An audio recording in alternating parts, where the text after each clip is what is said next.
يلا. السلام عليكم ورحمة الله وبركاته حبايبي، معاكم ميس سماح من قناة اي بي سي جو. والنهاردة معانا حروف جر المكان ذا preposition. ماشي، تعالوا نتفرج معايا كده على حروف جر المكان. ايه هي؟ معانا أول حرف هو ان، وان هنا بمعنى في، وديت بستخدمها لما تكون الحاجة داخل أي شيء.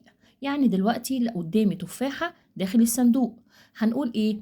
نقول the apple is in the box.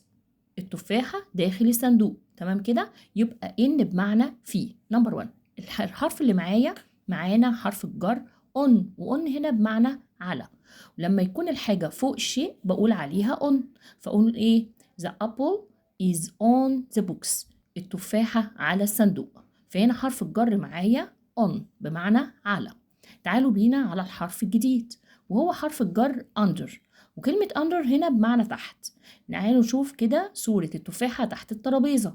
هنقول ايه؟ the apple is under the table، يعني التفاحة تحت الترابيزة. وهنا ده حرف الجر ايه؟ under بمعنى تحت. اوكي؟ طيب تعالوا يلا بينا على الحرف اللي جاي. ايه هو؟ كلمة next to، وكلمة next to بمعنى بجانب. لما يكون القلم جنب الكتاب فهنقول عليه next to. فاقول ايه؟ the pen is next to the book. The pen is next to the book، يعني القلم جنب الكتاب. اوكي؟ تعالوا يلا بينا مع حرف الجر اللي بعده كلمة above. وabove هنا بمعنى فوق. التفاحة فوق الترابيزة هنقول ايه؟ The apple is above a table.